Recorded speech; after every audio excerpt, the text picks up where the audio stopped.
Hi friends, welcome back to our channel. 5ാം ക്ലാസ്സിലെ മാത്സിലെ മലയാളം മീഡിയം 2018-19 ക്വസ്റ്റ്യൻ പേപ്പറാണ് നമ്മൾ നോക്കാൻ പോകുന്നത്. അപ്പോൾ ഓൾറെഡി ഇംഗ്ലീഷ് മീഡിയം അപ്ലോഡ് ചെയ്തിട്ടുണ്ട്. കാണാത്ത കൂട്ടുകാരുണ്ടെങ്കിൽ തീർച്ചയായിട്ടും പോയി കാണണം. ഓക്കെ, പ്രവർത്തനം 1, വരകൾ ചേരുമ്പോൾ. രശ്മി തൻ്റെ കൈവശമുള്ള ചരട് ഉപയോഗിച്ച് വ്യത്യസ്ത ചതുരങ്ങൾ ഉണ്ടാക്കി കളിക്കുകയാണ്.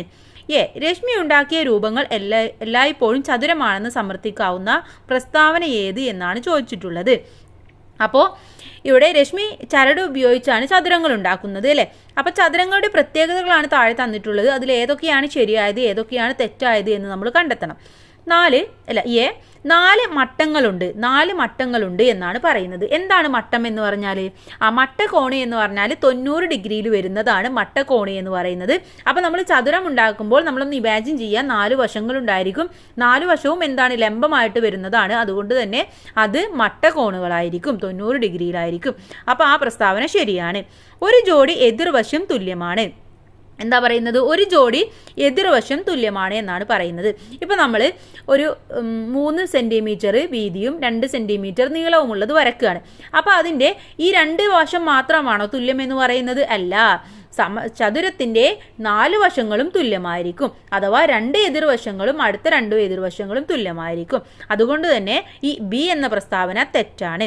ഇനി സി, 2 കോടി എതിർവശം തുല്യമാണ്. 2 ജോഡി എതിർവശം തുല്യമാണ്. അതെന്താണ്? നമ്മളിപ്പോൾ പറഞ്ഞു, ഇവിടെ 7 ആണെങ്കിൽ താഴെയും 7 ആയിരിക്കും. നീളം എന്ന് പറയുന്നത് 2 ആണെങ്കിൽ അടുത്ത നീളവും 2 ആയിരിക്കും. അല്ലെങ്കിൽ അതിനെ നമുക്കൊരിക്കലും ചതുരം എന്ന് പറയാൻ സാധിക്കില്ല. അപ്പോൾ സി ശരിയാണ്. ഇനി അടുത്തത് ഡി ആണ്. ഒരു കോണ് മട്ടകോണാണെന്നാണ് പറയുന്നത്. അപ്പോൾ ഒരു കോണ് മട്ടകോണും ബാക്കിയുള്ള കോണുകൾ മട്ടകോണുമല്ല എന്നാണ് പറയുന്നത്. അപ്പോൾ അത് ശരിയാണോ? അല്ല. നമ്മൾ പറഞ്ഞതാണ് 4 കോണുകളും മട്ടകോണുകളായിരിക്കും. എന്നാൽ മാത്രമേ അതിനെ നമ്മൾ ചതുരം എന്ന് വിളിക്കാൻ പറ്റുകയുള്ളൂ. അപ്പോൾ ഇവിടെ എ ശരിയാണ്, അതുപോലെ തന്നെ സി ശരിയാണ്. ഓക്കെ, ബിയും ഡിയും തെറ്റാണ്. ഇനി ബി, നീളം 7 സെൻറ്റിമീറ്റർ വീതി 5 സെൻറ്റിമീറ്റർ ഉള്ള ഒരു ചതുരമാണ് രശ്മി ചരട് ഉപയോഗിച്ച് ഉണ്ടാക്കിയത് എങ്കിൽ ചരടിൻ്റെ ആകെ നീളം എത്ര എന്നാണ് ചോദിച്ചിട്ടുള്ളത്. അപ്പോൾ ഇങ്ങനെയുള്ള ക്വസ്റ്റ്യൻ തന്നു കഴിഞ്ഞാൽ നിങ്ങളൊന്ന് വരച്ചു നോക്കണം. 7 സെൻറ്റിമീറ്റർ വീതി, നിങ്ങൾ സെൻറ്റിമീറ്റർ ഒന്നും എടുക്കേണ്ട, ജസ്റ്റ് ഒന്ന് ചതുരം വരച്ചിട്ടൊന്ന് അടയാളപ്പെടുത്തിയാൽ മതി. ഓക്കെ, അപ്പോൾ 7 സെൻറ്റിമീറ്റർ വീതിയാണ്, 5 സെൻറ്റിമീറ്റർ എന്താണ്, നീളം 7 സെൻറ്റിമീറ്ററും വീതി 5 സെൻറ്റിമീറ്ററുമാണ്. ഇനി നമ്മൾ നമ്മൾ ഇതിൻ്റെ ചുറ്റളവ് എങ്ങനെയാണ് കാണുക? അത് കാണുക എന്ന് പറഞ്ഞാൽ നീളം പ്ലസ് വീതി പ്ലസ് നീളം പ്ലസ് വീതി അല്ലേ. അങ്ങനെയാണെങ്കിൽ 7 + 5 + 7 + 5 എത്രയാണ് നമുക്ക് ഉത്തരം കിട്ടുന്നത്? അങ്ങനെ ചെയ്യുമ്പോൾ നമുക്ക് 24 സെൻറ്റിമീറ്റർ എന്ന് ഉത്തരം കിട്ടും. അപ്പോൾ ഇവിടെ രശ്മി ഉപയോഗിച്ച ആ ചരടിൻ്റെ നീളം എന്ന് പറയുന്നത് 24 സെൻറ്റിമീറ്റർ ആണ്. ഇനി ഈ ചരട് ഉപയോഗിച്ച് എല്ലാ വശവും തുല്യമായ ചതുരം ഉണ്ടാക്കിയാൽ ഒരു വശത്തിൻ്റെ നീളം എത്ര എന്നാണ് ചോദിച്ചിട്ടുള്ളത്. എല്ലാ വശവും തുല്യമാണ്, അതിനെ നമ്മൾ എന്താ പറയുക? സമചതുരം എന്ന് വിളിക്കുന്നു. അപ്പോൾ ഇവിടെ 24 സെൻറ്റിമീറ്റർ ഉള്ള ചരടാണ്. അങ്ങനെയാണെങ്കിൽ 4 വശവും തുല്യമുള്ളതിനെ ഒരു വശം എന്ന് പറയുന്നത് എത്രയാണെന്ന് കണ്ടുപിടിക്കാൻ എന്ത് ചെയ്യണം? 24 ÷ 4 അല്ലേ. 24നെ 4 കൊണ്ട് ഡിവൈഡ് ചെയ്യുമ്പോൾ നമുക്ക് ഉത്തരം കിട്ടുന്നത് എത്രയാണ്? 6 എന്നാണ്. ഓക്കെ, നിങ്ങൾ ഡിവൈഡ് ചെയ്ത് നോക്കണം. 6 എന്നാണ് നമുക്ക് ഉത്തരം കിട്ടുന്നത്. ഈ അളവിൽ സമചതുരം വരയ്ക്കുക എന്നതാണ് അടുത്ത പ്രവർത്തനം. അപ്പോൾ 4 സെൻറ്റിമീറ്റർ വീതിയും 4 സെൻറ്റിമീറ്റർ നീളവുമുള്ള ഒരു സമചതുരം നിങ്ങൾ വരയ്ക്കണം. ഓക്കെ, അതോടുകൂടി 1ാമത്തെ പ്രവർത്തനം നമ്മുടെ കഴിഞ്ഞു. ഇനി അടുത്തത് 2ാമത്തെ പ്രവർത്തനമാണ് നമുക്ക് നോക്കാനുള്ളത്. പ്രവർത്തനം 2 തുല്യമായി വീതിക്കാം എന്നുള്ളതാണ്. ക്ഷീരകർഷകനായ ബാലു ഓരോ ദിവസവും ലഭിക്കുന്ന പാല് തൻ്റെ ആവശ്യം കഴിഞ്ഞ് ബാക്കി 4 സുഹൃത്തുക്കൾക്ക് തുല്യമായി വീതിച്ചു നൽകുന്നു. ഓക്കെ, ദിവസം തിങ്കളാഴ്ചയാണ്. വീതിച്ചു നൽകുന്ന പാല് ലിറ്ററിൽ 8 ആണ്. ഓരോരുത്തർക്കും ലഭിച്ച പാല് ലിറ്ററിൽ എങ്ങനെയാണെന്ന് നമുക്ക് എഴുതണം. അപ്പോൾ 1ാമത്തേത് എന്ന് പറയുന്നത് എത്രയാണ്? 8/4 ആണല്ലേ. അപ്പോൾ ഇത് എങ്ങനെ നമുക്ക് ലിറ്ററിലാക്കാം? 8/4 ചെയ്യുമ്പോൾ നമുക്ക് 2 എന്ന് കിട്ടും. അപ്പോൾ 2 ലിറ്ററാണ് തിങ്കളാഴ്ച ദിവസം കൊടുത്തിട്ടുള്ളത്. 4 പേർക്കായിട്ട് 2 ലിറ്റർ പാലാണ് കൊടുത്തത്. ഇനി ചൊവ്വാഴ്ച 3 ലിറ്ററാണ് കൊടുത്തിട്ടുള്ളത്. അങ്ങനെയാണെങ്കിൽ അത് എങ്ങനെ എഴുതാം? 3/4 എന്ന് പറഞ്ഞാൽ 3/4 അല്ലേ. 3/4 ലിറ്ററാണ്. അത് 1 ലിറ്റർ അല്ല, 3/4 ലിറ്റർ ആയിട്ടാണ് കൊടുത്തിട്ടുള്ളത്. ഇനി ബുധനാഴ്ചയാണെങ്കിലോ 5 ആണ്. അതിനെ നമുക്ക് 5/4 എന്ന് എഴുതാം. 5/4 നമ്മൾ ചെയ്യുമ്പോൾ നമുക്ക് കിട്ടുന്നത് എത്രയാണ്? 1 പിന്നെ 1/4 അഥവാ 1 ലിറ്ററും 1/4 ലിറ്ററുമാണ് അന്ന് കൊടുത്തിട്ടുള്ളത്.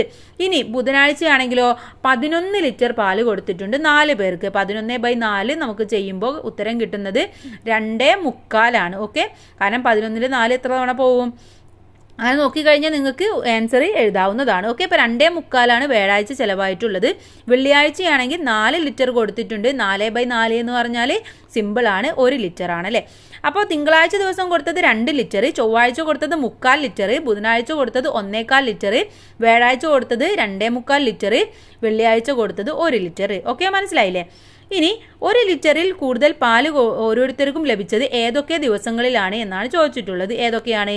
തിങ്കളാഴ്ച, തിങ്കൾ, ബുധൻ, വ്യാഴം. നോക്കൂ അല്ലേ, തിങ്കൾ, ബുധന്, വ്യാഴം. തിങ്കളാഴ്ച 2 ലിറ്റർ, ബുധനാഴ്ചയാണെങ്കിൽ 1/4, വ്യാഴാഴ്ചയാണെങ്കിൽ 2.25. അപ്പോൾ ഈ 3 ദിവസങ്ങളിലാണ് 1 ലിറ്ററിലും കൂടുതൽ പാല് അവർക്ക് ലഭിച്ചിട്ടുള്ളത്. സി, 1 ലിറ്ററിൽ കൂടുതൽ പാല് ലഭിച്ച പാലിൻ്റെ അളവ് എണ്ണൽ സംഖ്യയായോ എണ്ണൽ സംഖ്യയും ഭിന്നസംഖ്യയും ചേർന്ന രൂപത്തിലായോ എഴുതുക എന്നാണ് പറഞ്ഞിട്ടുള്ളത്. അപ്പോൾ 1 ലിറ്ററിൽ ലഭിച്ചിട്ടുള്ളത് ഏതാണ്? തിങ്കളാഴ്ച 2 ലിറ്ററാണ്. അതിനെ നമുക്ക് എണ്ണൽ സംഖ്യയായിട്ട് എഴുതാം. ബുധനാഴ്ചയാണെങ്കിൽ അതിനെ നമുക്ക് എങ്ങനെ എഴുതാം? എണ്ണൽ സംഖ്യയായിട്ട് എഴുതാൻ പറ്റുമോ? ഇല്ല, അതിനെ നമുക്ക് 1 ലിറ്ററും 3/4 ലിറ്ററുമാണ്. ഓക്കെ, അപ്പോൾ 1/4 ലിറ്ററാണ്.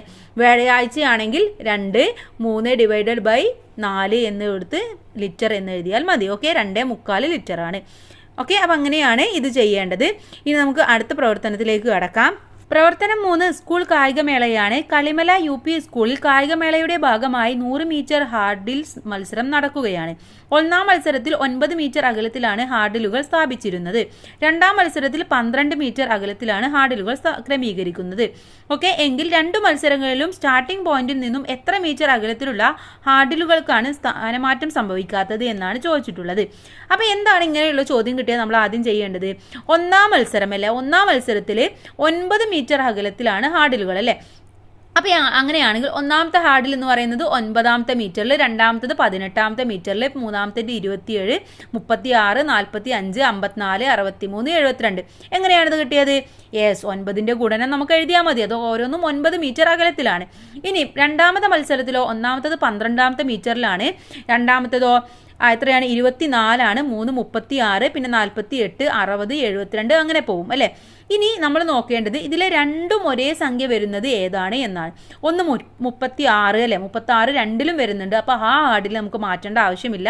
ഇനി അടുത്തത് വരുന്നത് 72ആണ്, രണ്ടും സെയിം നമ്പറാണ്, ആ ഹാർഡിലും മാറ്റേണ്ട ആവശ്യമില്ല. അപ്പോൾ ഒന്നാമത്തെ ഉത്തരം എന്ന് പറയുന്നത് 36ഉം 72ൻ്റെയും ഹാർഡിലുകളാണ്. ഓക്കെ, മനസ്സിലായില്ലേ? ഓക്കെ, ഇനി ബി, താഴെ പറയുന്നവയിൽ 9ന്റെ ഗുണിതമായി വരുന്ന സംഖ്യ ഏത് എന്നാണ് ചോദിച്ചിട്ടുള്ളത്. ഇങ്ങനെ ക്വസ്റ്റ്യൻ വന്നാൽ നമ്മൾ എങ്ങനെ കണ്ടുപിടിക്കുക? നമുക്ക് തന്നിട്ടുള്ള 2 സംഖ്യകൾ തമ്മിൽ നമ്മൾ കൂട്ടി നോക്കണം അല്ലേ. ഇപ്പോൾ ഇവിടെ എ എന്ന് പറയുന്നത് 73ആണ്, 7ഉം 3ഉം 10ആണ്. അപ്പോൾ 10 എന്ന് പറയുമ്പോൾ അത് 9 അല്ല, അപ്പോൾ അത് 9ന്റെ ഗുണിതമല്ല. ഇനി രണ്ടാമത്തത് 135ആണ്, 5, 3, 8, 8, 1, 9. അപ്പോൾ അത് ശരിയാണ്. ഇനി വേറെ ഏതെങ്കിലും ഉണ്ടോ നമുക്ക് നോക്കാം. 196 എത്രയാണ് വരുന്നത്? അതും 9 അല്ല അല്ലേ. ഇനി 226 അതും 9 അല്ല വരുന്നത്. അപ്പോൾ ഇവിടെ ഉത്തരം എന്ന് പറയുന്നത് ബി ഓപ്ഷനാണ്. ഓക്കെ, ഓപ്ഷൻ ബി ആണ് ശരിയായ ഉത്തരം എന്ന് പറയുന്നത്. മനസ്സിലായില്ലത് എങ്ങനെ കാൽക്കുലേറ്റ് ചെയ്തത് എന്ന്? ഇനി പ്രവർത്തനം 4 പൂന്തോട്ടമാണ് നമുക്ക് നോക്കാനുള്ളത്. രാജുവിൻ്റെ സ്കൂളിലെ ചതുരാകൃതിയിലുള്ള പൂന്തോട്ടത്തിൻ്റെ മാതൃകയാണ് ചിത്രത്തിൽ കൊടുത്തിരിക്കുന്നത്. അപ്പോൾ ഇവിടെ എന്താണ്? 16 മീറ്ററും 12 മീറ്ററും ഉള്ള ഒരു പൂന്തോട്ടമാണ് അല്ലേ.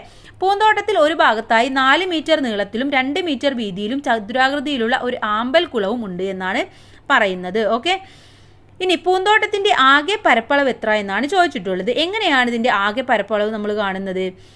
പൂന്തോട്ടത്തിൻ്റെ പരപ്പളവ് ഈക്വൽ ടു നീളം ഇൻറ്റു വീതി. ഇവിടെ നീളം എന്ന് പറയുന്നത് 16, വീതി എന്ന് പറയുന്നത് 12. അപ്പോൾ 16 ഇൻറ്റു 12 നമ്മൾ ചെയ്യണം. എത്രയാണ് 16 ഇൻറ്റു 12 നമ്മൾ ചെയ്യുമ്പോൾ നമുക്ക് ഉത്തരം കിട്ടുന്നത്? കൂട്ടുകാരൊന്ന് ചെയ്ത് നോക്കൂ, എത്രയാണ് ഉത്തരം വരുന്നത്? 16 ഇൻറ്റു 12 എന്ന് പറയുന്നത് 192. ഇവിടെ തന്നിട്ടുള്ളത് മീറ്റർ ആണ്, അതിനെ നമ്മൾ എന്ത് ചെയ്യണം? ചതുരശ്ര മീറ്റർ എന്ന് എഴുതണം. ഓക്കെ, കാരണം 16 മീറ്റർ ഇൻറ്റു 12 നമുക്ക് 192 കിട്ടും. അവിടെ മീറ്റർ അല്ല, ചതുരശ്ര മീറ്ററിലാണ് നമ്മൾ പരപ്പളവ് കണക്കാക്കുന്നത്. ഇനി അടുത്തത് ആമ്പൽക്കുളം ഒഴികെയുള്ള ഭാഗത്തിൻ്റെ പരപ്പളവ് എത്ര എന്നാണ് ചോദിച്ചിട്ടുള്ളത്. ആമ്പൽക്കുളം നമ്മൾ അതിൽ നിന്നും ഒഴിവാക്കണം. അപ്പോൾ നമ്മൾ എഴുതേണ്ട അടുത്ത സ്റ്റെപ്പ് എന്ന് പറയുന്നത് ആമ്പൽക്കുളത്തിൻ്റെ പരപ്പളവ് നമ്മൾ കാണണം. എങ്ങനെ ചെയ്യും? ഇതും നീളം ഇൻറ്റു വീതി അഥവാ 4 ഇൻറ്റു 2. 4 ഇൻറ്റു 2 നമുക്ക് ചെയ്യുമ്പോൾ എത്ര ഉത്തരം കിട്ടും? 8 ചതുരശ്ര മീറ്റർ എന്ന് കിട്ടും. ഓക്കെ, 8 ചതുരശ്ര മീറ്റർ. ഇനി അതിൽ നിന്നും പൂന്തോട്ടത്തിൻ്റെ അളവ് 192 ആണ് അല്ലേ. അപ്പോൾ 192 നിന്നും ഈ 8 മീറ്റർ സ്ക്വയർ നമുക്ക് കുറച്ചാൽ പോരെ. അപ്പോൾ ആമ്പൽക്കുളം ഒഴികെയുള്ള ഭാഗത്തിൻ്റെ പരപ്പളവ് എന്ന് എഴുതി കൊടുക്കുക. എന്നിട്ട് നമ്മൾ ചെയ്യേണ്ടത് എന്താണ് 192 മൈനസ് 8 മീറ്റർ. അങ്ങനെ നമുക്ക് ചെയ്യുമ്പോൾ 184 മീറ്റർ സ്ക്വയർ അഥവാ ചതുരശ്ര മീറ്റർ എന്ന് ഉത്തരം കിട്ടും. ഇനി അടുത്തത്, പൂന്തോട്ടത്തിന് ചുറ്റും ജൈവവേലി കെട്ടുന്നതിന് തീരുമാനിച്ചു. എത്ര മീറ്റർ നീളത്തിൽ ജൈവവേലി കെട്ടണം എന്നാണ് ചോദിച്ചിട്ടുള്ളത്. എത്ര മീറ്റർ നീളത്തിലായിരിക്കും? ഇവിടെ നമ്മൾ ഈ 2 അല്ലേ, മൊത്തം ചുറ്റളവ് നമ്മൾ വീണ്ടും ഒന്ന് കാണുക, എല്ലാ ഭാഗവും ഒന്ന് കൂട്ടി നോക്കുക. അപ്പോൾ 16 മീറ്റർ വീതി, 16 അടുത്ത 16 മീറ്റർ, പിന്നെ 12 മീറ്റർ നീളം, 12 മീറ്റർ നീളം. അങ്ങനെ നമുക്ക് കിട്ടുമ്പോൾ എത്രയാണ് കിട്ടുന്നത്? 56 മീറ്റർ ആണ്. ഓക്കെ, അപ്പോൾ 56 മീറ്റർ ആണ് അവിടെ കമ്പിവേലി കെട്ടാൻ ആവശ്യമായിട്ടുള്ളത്. കാരണം അതിൻ്റെ മൊത്തം അളവാണ് നമുക്ക് വേണ്ടത്, പരപ്പളവല്ല ചുറ്റളവാണ് വേണ്ടത്. ഓക്കെ, ചുറ്റളവ് കാണാൻ നീളം പ്ലസ് നീളം, വീതി പ്ലസ് വീതി. ഓക്കെ, അപ്പോൾ 56 എന്ന് നമുക്ക് ഉത്തരം കിട്ടും. അടുത്ത പ്രവർത്തനം 5 വിളവെടുപ്പ് എന്ന പ്രവർത്തനമാണ്.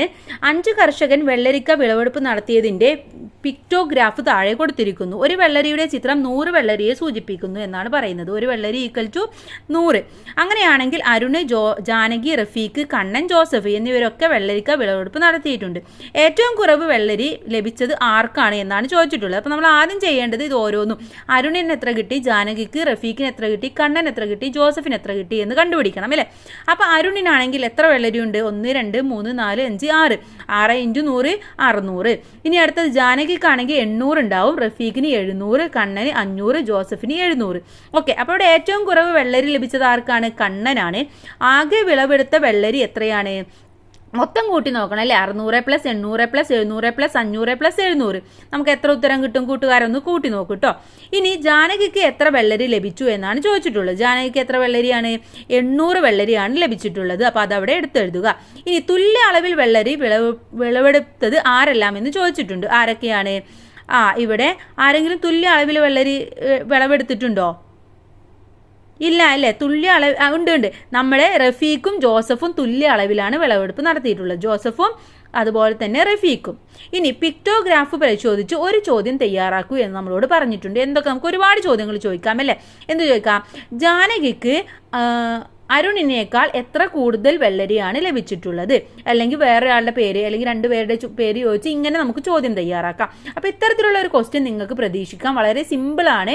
അപ്പോൾ എല്ലാവരും നന്നായിട്ട് ശ്രദ്ധിച്ച് എഴുതി നല്ല മാർക്ക് തന്നെ സ്കോർ ചെയ്യുക. ഓക്കെ, ഇനി അടുത്തത് പ്രവർത്തനം 6 ഭിന്നകേളി എന്ന പ്രവർത്തനമാണ് നമുക്കിനി നോക്കാനുള്ളത്.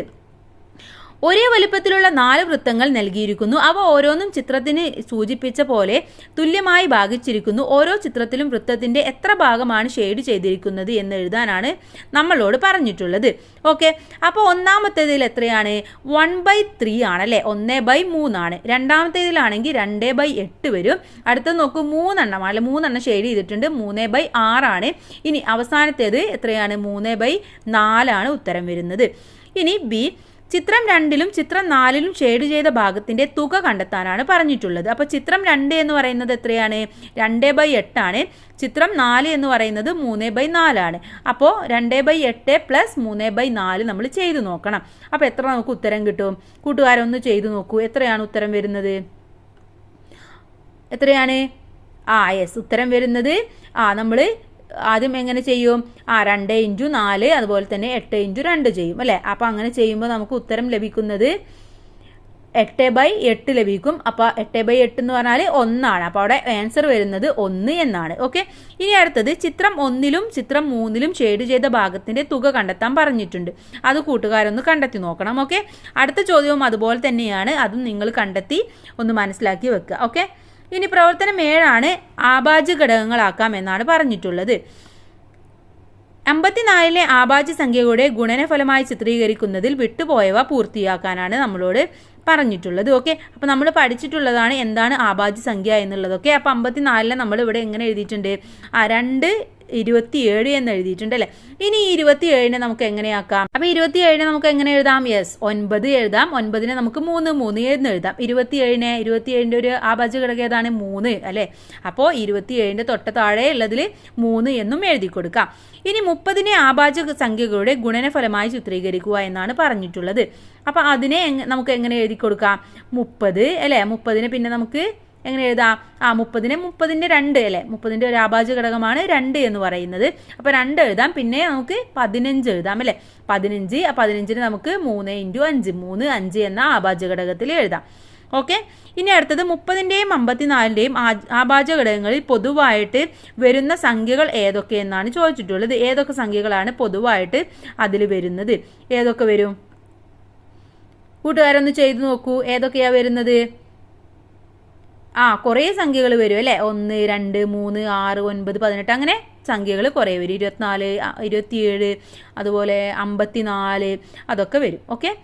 അപ്പോൾ കൂട്ടുകാർക്ക് ഈ ക്വസ്റ്റ്യൻ പേപ്പർ നന്നായിട്ട് മനസ്സിലായി എന്ന് വിചാരിക്കുന്നു. എല്ലാവർക്കും ഓൾ ദ ബെസ്റ്റ്. മാത്സ് ആണ്, നന്നായിട്ട് പഠിച്ച് നല്ല ശ്രദ്ധയോടെ എക്സാം എഴുതുക. All the best.